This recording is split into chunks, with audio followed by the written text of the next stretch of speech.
What? I don't know why he would say that. Go ahead and get He said he f***ed you. I don't know why he would as say a that. subordinate. Okay, let's go. Imagine flashing lights and sirens and then seeing a loved one in cuffs. What goes through a cop's mind? How do they handle it? Let's dive in. A great example of this is 37-year-old Pennsylvania State Trooper Ronald Davis. He's facing charges for allegedly arresting his ex-girlfriend Michelle Perano under the false claim that she was a danger to herself. The video shows Davis holding Perano against her will, a shocking abuse of power. It raises serious questions about the actions of those meant to protect us. Davis nearly restrains her as she resists. I don't need help. I need to get away from you. No. No. This isn't normal. I don't care what anybody says. Can I please stand up? Okay. I'm not going to any jail. I didn't do anything wrong. I'm not going anywhere. Absolutely not. You can't just walk up to someone and attack them and then call the cops on them. You're gonna, like, that's not okay. Get off of me. You just called the cops on me for existing. What the is wrong with you? Like, I don't understand what the I was thinking. She insists she's innocent as Davis pins her against the car. He tells the other officers to hurry up while she keeps saying she did nothing wrong. Didn't do anything wrong to get away from you. I don't understand. And I can't relax. You just called the cops on me for existing. I didn't like your group. Jesus, dude. Come on. What the fuck? What? Why are you treating me like I'm a criminal? I didn't do anything. I just want to be able to stand. Back, find out where they are. I just want to be able to stand. I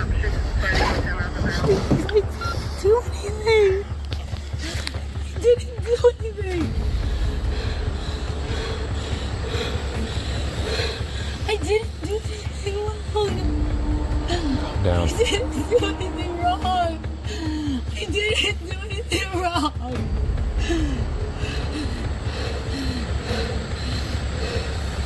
I didn't do anything wrong. I didn't do anything wrong. You can't take me against my will. I didn't do anything wrong.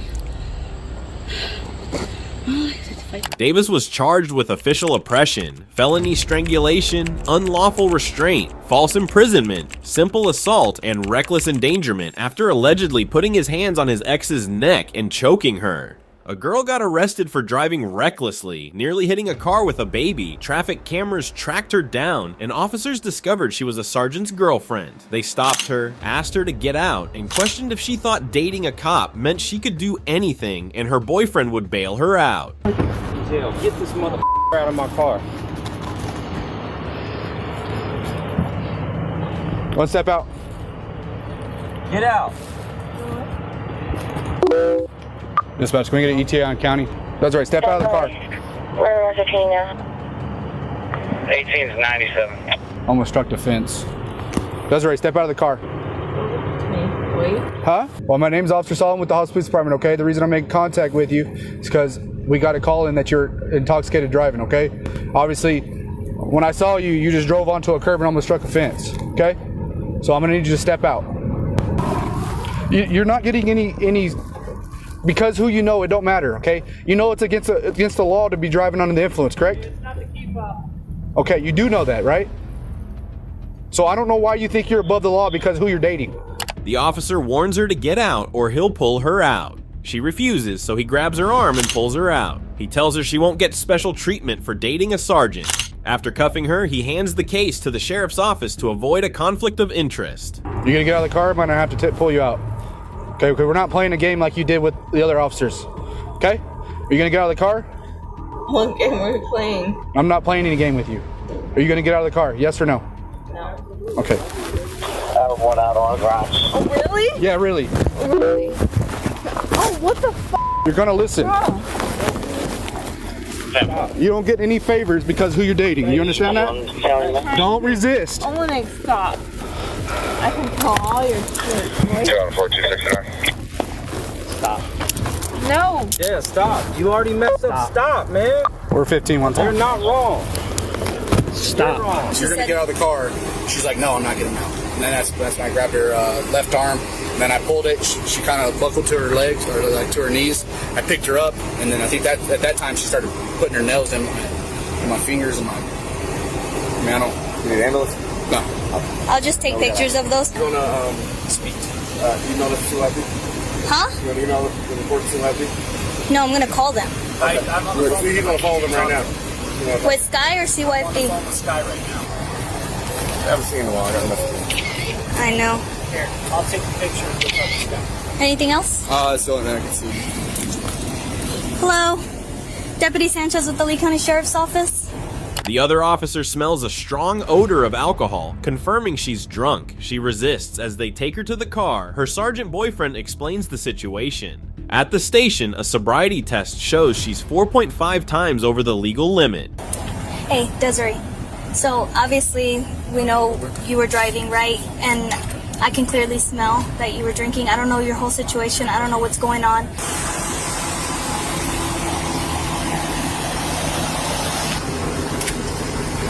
Monterey told me he subordinate.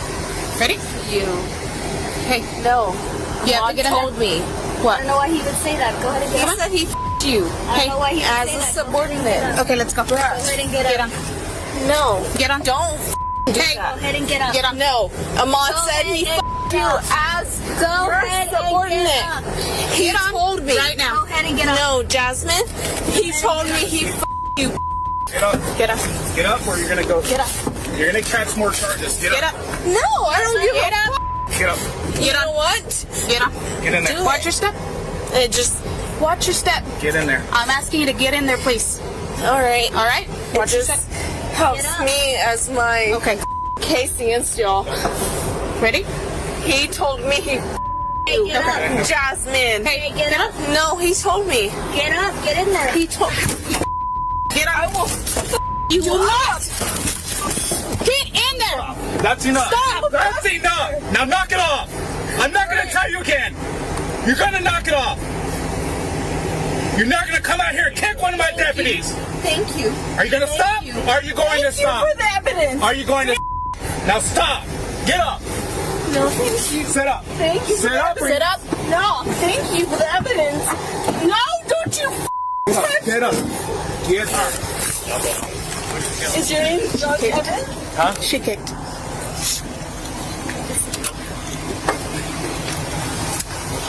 She was kicking. I was already at home. I'm tracking her, and I'm like, where are you at? She said she was on. I was like, well, you need to get over there and get your son. So she wasn't responding. I'm like, this is kind of weird. Like, she was on the phone, but she wasn't saying anything. And so I asked her, have you been drinking? She didn't say nothing. I was like, okay. Tracking the phone.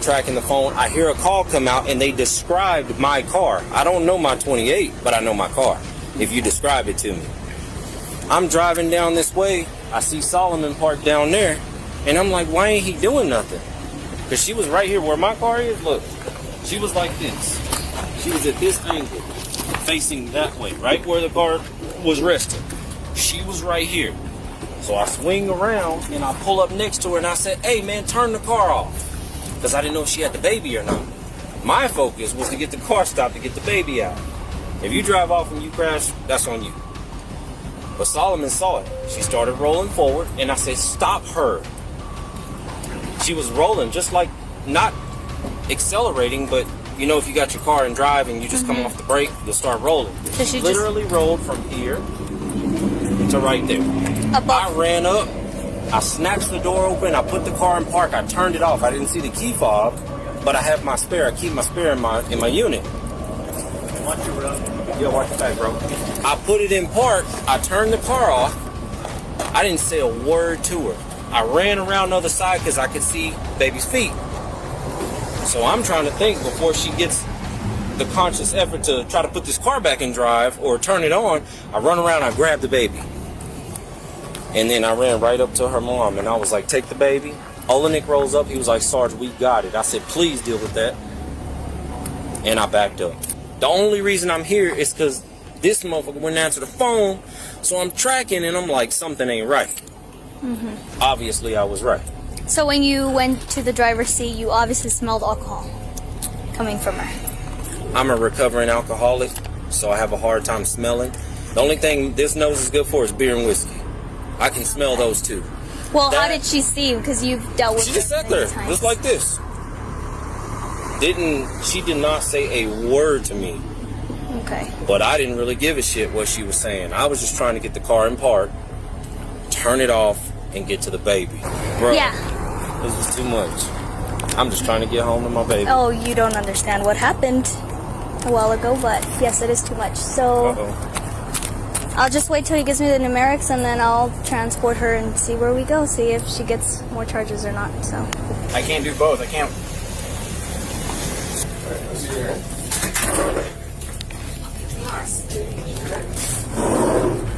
Victor, it's a conflict. Well, she's not here, so it's not a conflict. Well, she opened the door since she was here. Just let me know, please. We can't do that. If I So, don't pass this time, You said you were going to take the test. Right now we're here. Now it's time to take the test, okay? I'm telling you, if I Desiree. fail, I will not have my Okay, kid. if the machine tones out, we're going to take it as a refusal, and we're just going to take you right over to the jail. A big blow. Breathe in real big. Keep going. Please, Victor. We still need this second test before we can figure everything out. So in a second, you're going to do the same thing you did already. Same thing. She was charged with aggravated DWI, child abuse, 2 counts of battery on a peace officer, 3 counts of resisting arrest, reckless driving, open container, and improper lane usage. Meet Officer Kovac, a cop uneasy about his daughter's relationship with 18-year-old Makai Coleman. Kovac knew his daughter's laptop was at Makai's place. While on patrol, he spots Makai and pulls him over, setting the stage for an unexpected confrontation. You can get out. You're going to jail. Get out. Have a seat in my car. We'll make shit up as we go. From the start, it's clear this isn't a typical police stop. The final words, "We'll make it up as we go," add an unprofessional and unsettling tone. Officer Kovac's actions go beyond regular duty. It's personal and emotional. His choice to start an unlawful traffic stop makes the situation serious. Even if there were valid reasons to stop Makai, proper protocol requires backup. But driven by his connection, Kovac decides to handle it alone. Any guns, knives, weed on you? What's that? Obviously.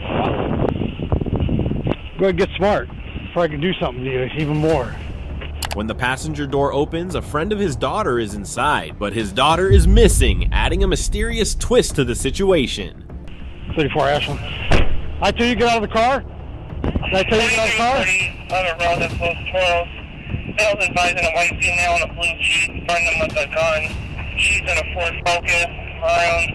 She also called in and said she's pregnant, so she did show them.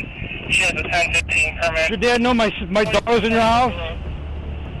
Conveniently, Kovac stopped the car near the friend's house. He decided to talk to the friend's mom, remembering his daughter's laptop was recently used there. Not here. Why is there a computer there? I just come home and making dinner. My kids went to Walmart. Why would your daughter be in my house? I don't know. You know, so if I check and you're lying to me, you're going to jail. You can check, and I'm not lying. If I'm not lying, I don't know why you're accusing me. I don't have to lie to her. Well, I was told she was here. So if I check, I know you. and well, that boy's been harboring her. Okay, I heard she was suicidal. All I right. don't know anything about what's going on with your daughter. I'm sorry about the circumstances. Okay. But she was my own kid, so I could relate. Whether you're looking from a gun, So I can come in and check, right? She's getting a ticket because she wasn't wearing her seatbelt. So that's going to cost you your daughter. So that's going to cost you $20. Can you go back? I don't want Okay. That's fine. The woman kindly invites Officer Kovac to search her home, though she isn't required to. Things change when Kovac, citing a seatbelt violation, says he'll issue a $200 ticket, causing her to withdraw her consent. Kovac's mix of personal vendetta and professional duty becomes apparent, and the woman decides to voice her concerns about his misuse of power. You're making this You're being personal. disorderly. How am I being disorderly? She wasn't wearing a I seatbelt. was wearing my seatbelt. How am I being disorderly? You making this personal. You want to ticket my daughter because you think your daughter is in my No, house. she wasn't wearing a seatbelt. Whatever is going in your personal. It's on video. You shouldn't take her with the uniform. It's on video. Okay? It is personal. It's on video. You see, when you accuse me of your daughter You're being in my disorderly. house, Would you like to? How am I being disorderly? I'm trying to conduct an investigation. You're obstructing me. You're obstructing me. For your daughter, and you're using police time. You're obstructing me. Time. This is your last warning. I'm going to call 911. Realizing what's happening, the girl's mom boldly confronts Officer Kovac, calling out his unprofessional and illegal actions. Afraid his colleagues might show up, Kovac quickly backs off and lets the girl go without a ticket. Little does he know, a surprising twist is still to come. I didn't even see you. Get out of the car. Get in my car. Go ahead, you guys are good. Ma'am, they could go with you. Unbeknownst to everyone, Officer Kovac's daughter, Caitlin, was hiding in Makai's car, scared of what her dad might do to her and her friends. In a shocking twist, Caitlin's fears come true. Her father, driven by something unknown, forces her into his car, adding an unsettling turn to the drama. Get in my car.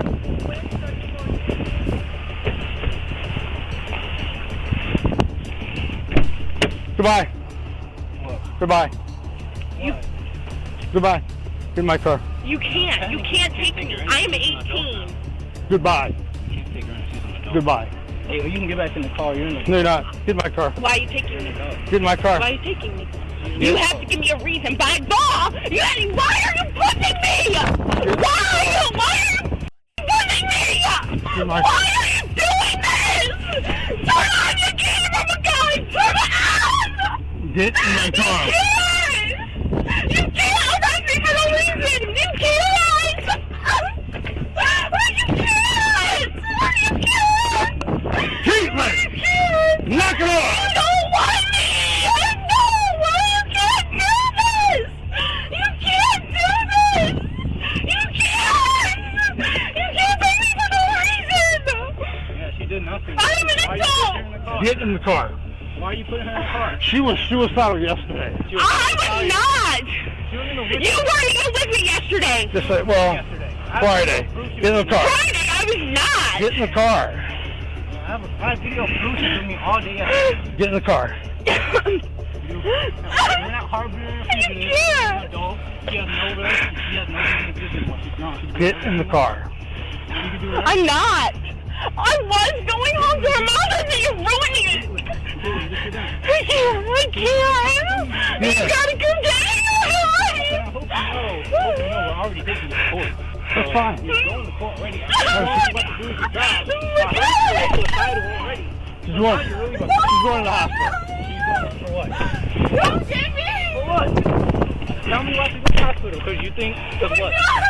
She's going to the hospital because she said she was going to kill herself Friday. No, I didn't. Where is I it? did not. Text message, anything? I did not. In a troubling turn, Caitlin is caught in a situation bordering on kidnapping. Although she's committed no crime and is a legal adult, Officer Kovac forces her to go to the hospital for a psychological evaluation. Internal Affairs quickly ruled on Kovac's actions, deeming them illegal and irresponsible. He failed to respond to a domestic abuse case, leading to his termination from the police department for unprofessional conduct. In a twist straight out of a movie, a cop has to arrest his daughter for DUI, showing how the law can strain personal relationships. On December 28, 2022, a witness reported a hit and run involving a white car that hit a traffic light, leaving a bumper piece behind. 15 minutes later, the police found the vehicle at a gas station, discovering the driver was the officer's daughter. This moment underscored a harsh truth. Justice doesn't spare family ties. From Applebee's? Yeah, I had a drink. Okay. How old are you? 21. You're 21? Yeah. 665, we're just going to play this out now. My dad is, We're going to do it wow. So we get Sean Lee. Who was that? Sean Lee. Sean Lee? Okay. Listen, your bumper's in the road over there. Okay, did you just hit that pole? No, I promise you I did not. No? So if someone brings that bumper over here, it's not going to match up perfectly. You're coming from Applebee's, you're telling me. You went out that way. Everything's matching up. Witnesses said they saw a white car cross over in this direction, and I happen to find your car parked here with no bumper. Okay. All right. So, Teresa. Yes. Let me ask you again. Yeah. You left Applebee's. Yeah, I left Applebee's. As 21-year-old Teresa faced the consequences of her actions, she quickly revealed that her dad was a local cop. Maybe she hoped he could save her from the mess she was in. But to the officers on the scene, it was clear that family ties couldn't fix this situation. A whole bunch of stories. You're at Pennsylvania, you can ask my dad. Please ask my dad. You just had a telephone, a traffic light. And that's where this piece was. That's really where that piece was, yes. You did hit that. I hit it. You see this? I hit it here before this. You can ask my dad. This piece fell off at the traffic light that you hit, that you knocked over. I did not hit a traffic light today.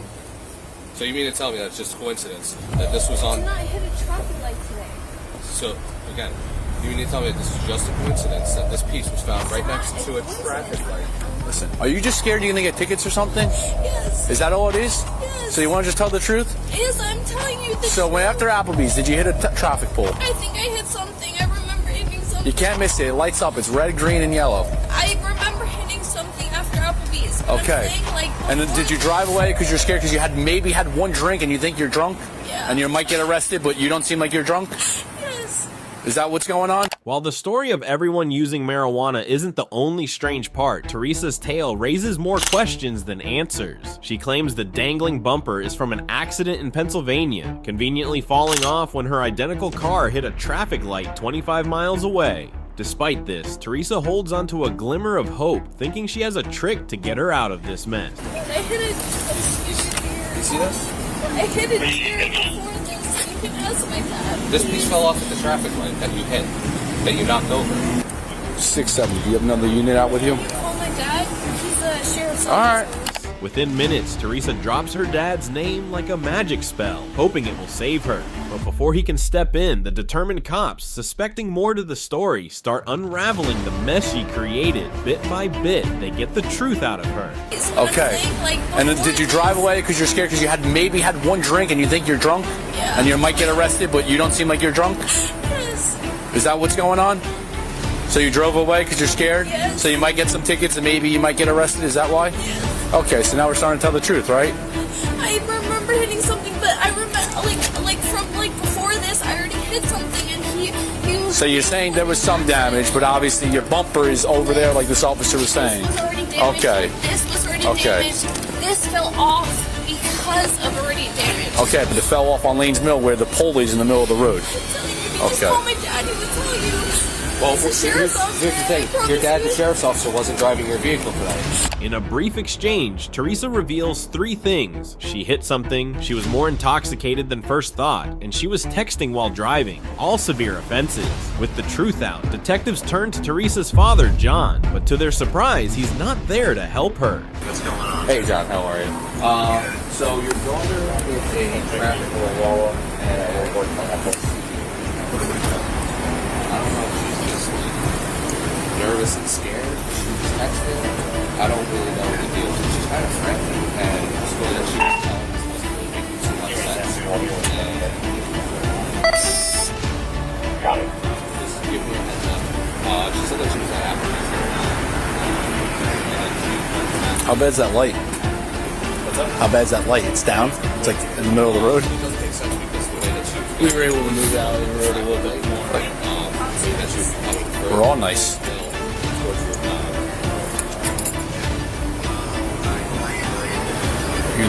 You were texting, you hit a pole, it fell, you drove away.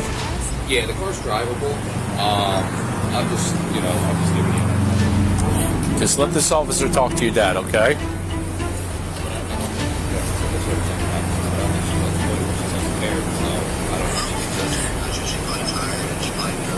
Yeah, I think she just nervous off.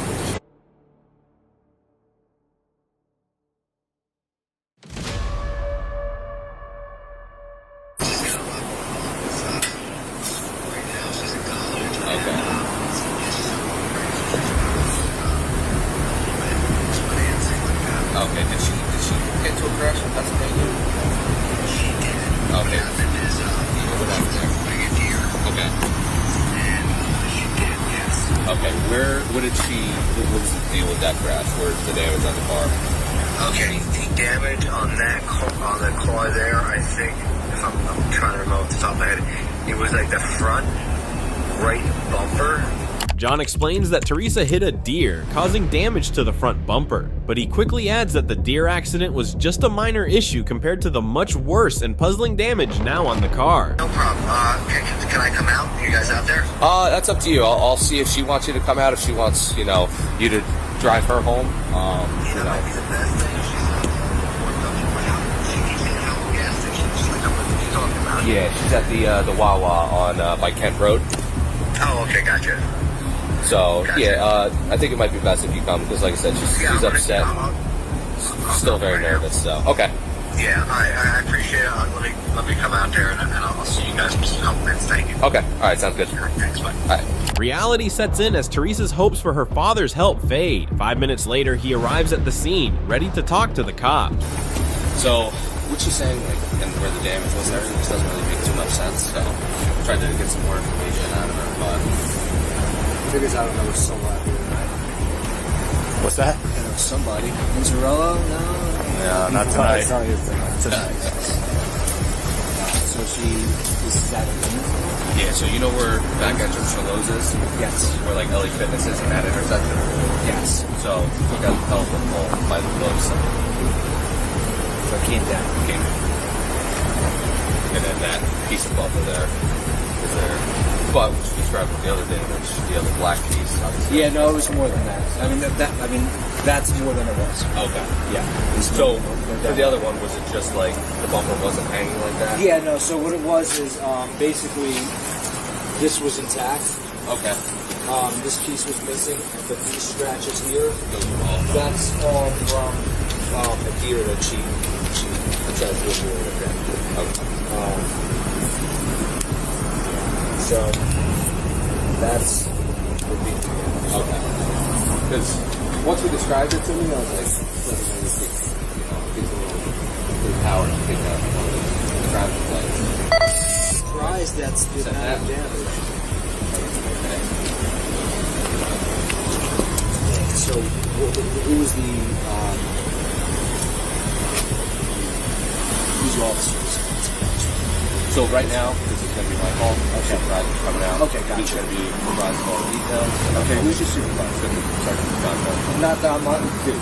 I'm just asking. I got it. The first responders initially worry that as Teresa's father, John might make excuses for her. Tensions rise when he asks about their supervisor, sparking brief suspicion. In a world often marred by corruption, especially among higher-ups, skepticism is high, but it soon becomes clear that John wants to get all the facts. He checks his texts from Teresa, carefully building a timeline to understand the situation somewhat. I just want to show you this so you can see it. I don't know what time you initiate the stop. You home 10:39. So what time do you stop her at? Because she probably got nervous, and I'm not saying we know that's not an excuse. I get it. But what do you think time do you think that initial call came? Because she probably hit it and was like, Dad, what the f*** do I do? Probably, I would say, somewhere between 10:45 and 11. That's about right. Hey, Sergeant. How are you? 10:50.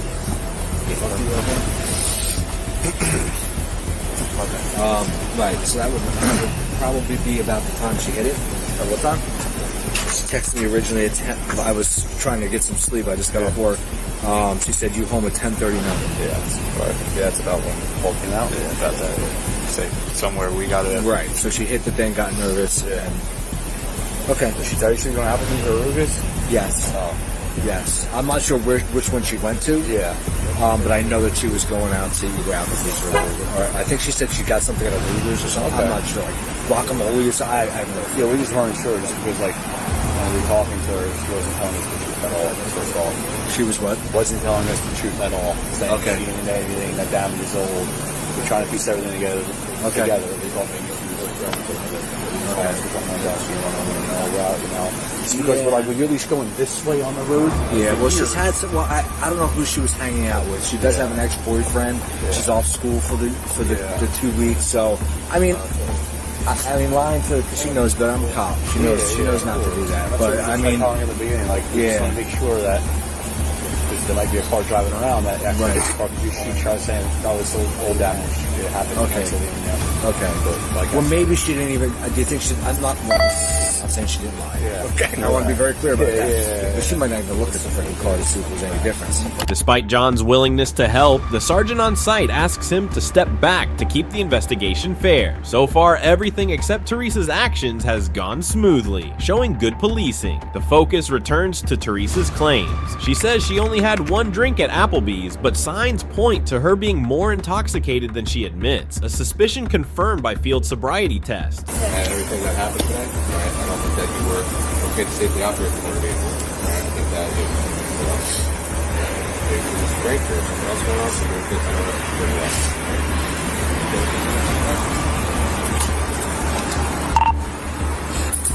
Base 1 female, 41, 17 for tonsil.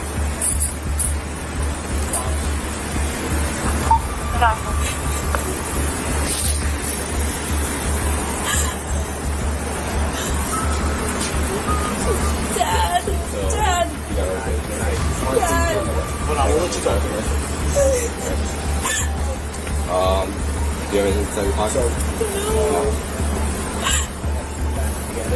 Do you need anything from inside the car cell phone? No, my cell phone is in there. My car keys, I did the test right. I don't understand. So the word indicator said you're not safely, not okay to safely operate the motor I vehicle. asked you what. You took too many steps to start you missed steps, you able to tell. Going to the one leg bend, raise your arms off the balance. There's a lot of indicators there that you're okay. So we're going to walk to the middle part here. I'm sorry for team.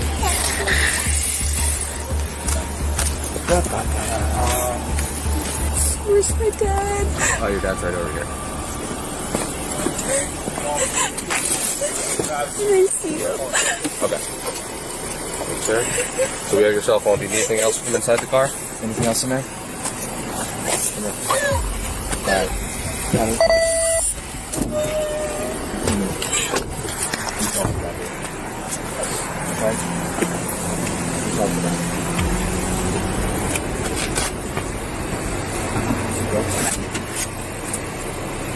You stop with this shit in the car. Right, you're arrested for DUI. Go ahead. Have a seat.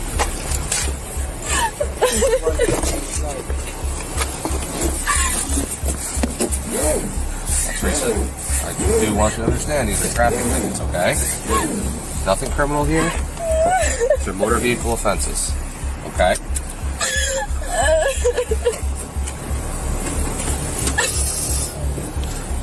Teresa was forced into the back seat by her father and taken to the police station. There, it was revealed that her blood alcohol level was 0.17%, twice the legal limit. Now she faces charges of DUI, reckless driving, and failing to report an accident with a court summons awaiting her.